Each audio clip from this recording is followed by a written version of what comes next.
Halo semuanya, nggak kerasa ya, sebentar lagi kita masuk bulan suci Ramadan 2026. Nah, khusus buat orang tua dan siswa di Kota Tangerang, ada info penting banget nih. Dinas Pendidikan baru aja ngeluarin panduan resmi untuk kegiatan sekolah selama bulan puasa. Penasaran isinya apa aja? Yuk kita bongkar bareng-bareng. Ini dia wujud surat edarannya. Biar nggak pusing baca dokumen resmi, dalam beberapa menit ke depan, kita bakal bedah poin-poin utamanya. Jadi, semua info yang kamu butuhin, baik sebagai siswa, orang tua maupun guru, semuanya ada di sini. Nah, pertanyaan utamanya kan ini ya, apa aja sih yang berubah? Apa aja penyesuaian yang perlu kita tahu?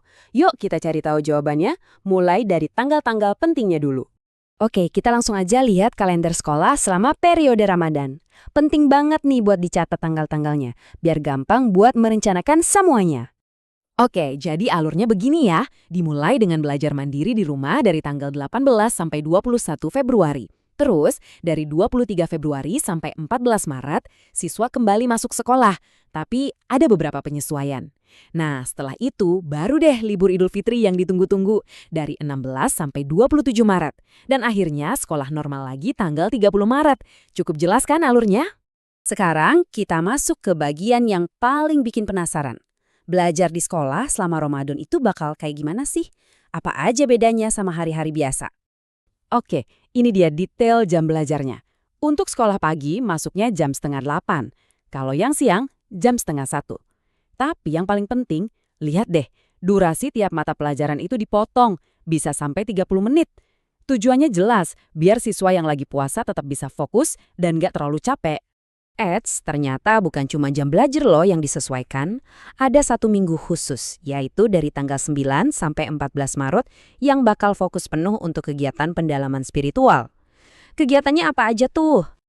Nah, yang keren, pendekatannya ini inklusif banget. Buat siswa muslim, bakal ada kegiatan pesantren kilat, misalnya tadarus Al-Quran dan kajian Islam lainnya.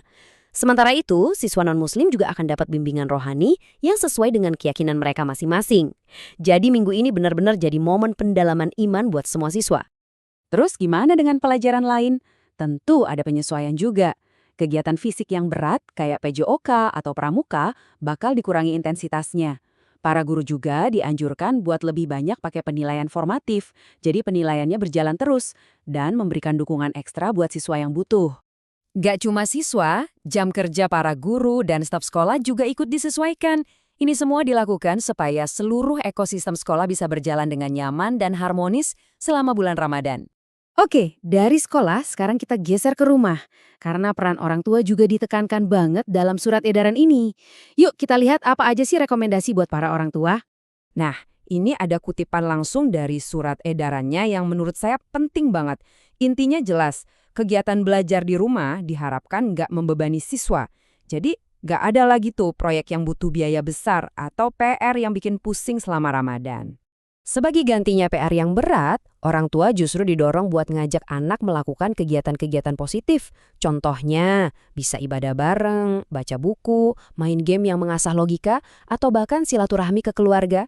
Intinya, momen ini jadi kesempatan emas buat membangun karakter dan mempererat ikatan keluarga. Soal gadget dan internet juga nggak ketinggalan dibahas loh, dan panduannya jelas banget. Kuncinya ada 2, kesepakatan dan pengawasan. Sepakati bareng batas waktu main gadget, dampingi anak saat online, arahkan ke konten yang bermanfaat, dan yang paling penting, lindungi mereka dari konten negatif. Ini tanggung jawab kita bersama. Oke, udah banyak banget yang kita bahas. Biar gampang ingat, yuk kita rangkum poin-poin paling penting dari panduan Ramadan tahun ini. Ingat angka ini, 30 menit. Ini adalah pengurangan waktu maksimal untuk setiap jam pelajaran. Mungkin kelihatannya sepele, tapi ini perubahan kecil yang punya dampak besar buat kenyamanan siswa yang lagi puasa. Jadi, kalau disimpulkan, ada 4 pilar utama nih dalam rencana Ramadan 2026 di Tangerang. Pertama, jadwal yang dimodifikasi. Kedua, fokus pada kegiatan spiritual. Ketiga, beban belajar yang lebih ringan. Dan yang keempat, kemitraan yang kuat antara sekolah dan orang tua di rumah. Nah, sebagai penutup, coba deh kita renungkan bareng-bareng pertanyaan ini.